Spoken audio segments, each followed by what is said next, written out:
एक गृहस्थ था, बड़ा अच्छा गृहस्थ। उसने वन तो नहीं देखा था, लेकिन घर को ही संयम से नियम से रह करके उसने तप किया, घर में ही रह करके तप किया। उसने अपने घर को ही तपोवन बना दिया।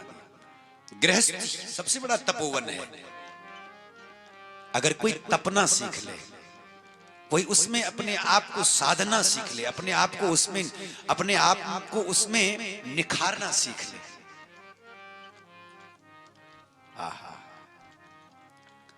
तो खूब संयम से रह करके घर में नीति से धन कमाता, अपने परिवार के जो लोग हैं उनको संस्कार से सिंचित करता, नीति की बात कहते, संस्कारों में उनको बांध करके रखता, अपने धन को धर्म में लगाता, ये सब काम करता था। यानी उसने वन तो नहीं देखा था, लेकिन उसने अपने घर को ही तपोवन बना दिया था। एक दिन देवता प्रसन्न हो गए, देवता उसके सामने खड़े हो गए, बोले मांगो क्या चाहिए। और जब देवता सामने खड़े हुए, कहा मांगो क्या चाहिए, तो उसने कहा महाराज अब चाहूं क्या, कुछ है ही नहीं कामना, तो क्या मांगू आपसे, क्योंकि कामना हो तो कुछ मांगा जाए। हम लोगों के पास इतनी सारी कामनाएं, इतनी सारी इच्छाएं,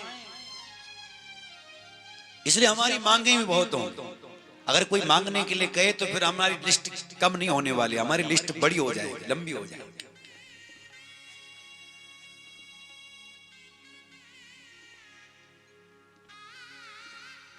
तो इसलिए क्या मांगू, लेकिन सोचा कि अब देवता कह रहे हैं तो इनका भी अनादर नहीं होना चाहिए। ध्यान से सुनना मेरी बात को, देवता कह रहे हैं तो इनकी बात का अनादर भी नहीं होना चाहिए, और हमें चाहिए भी कुछ नहीं, फिर क्या करूं। तो उसने एक निवेदन किया कि भगवान आप इतनी कृपा भर कर दीजिए क्या, कि जब मैं चलूं तो मेरी छाया जिस पर पड़े उस पर कृपा की वर्षा होती जाए, उसका कल्याण होता जाए। मेरी छाया जिस पर पड़े उसका कल्याण होता जाए। तो देवता आश्चर्यचकित हो गए। देवता ने कहा कि अरे तुम कमाल करते हो, तुमने मांगा भी, लेकिन ये क्या मांगा कि तुम्हें पता तक नहीं चलेगा कि तुम्हारी छाया से कितनों का कल्याण हो रहा है। बोले यही तो हम चाहते हैं कि हमारी छाया, हमारी से कितने लोगों का कल्याण हो रहा है, इसका भी हमें बोध न हो, इसका भी हमें पता नहीं होना चाहिए। कोई अहम नहीं किसी प्रकार, क्योंकि अहंकार होगा तो पतन होगा, गिरना पड़ेगा। हमसे कितने लोगों का कल्याण हो रहा है ये देखने की जरूरत नहीं है,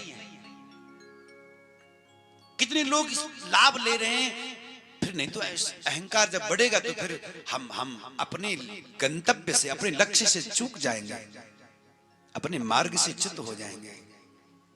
इसलिए किसी भी प्रकार से अहमत तो न हो।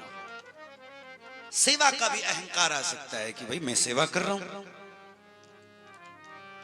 मैंने इतनी सेवा करी, मैंने इतना कुछ किया। तो जब इतना उतना सब करोगे तो फिर उसके बाद में वो फल थोड़ी मिलेगा जो उसका मिलना चाहिए।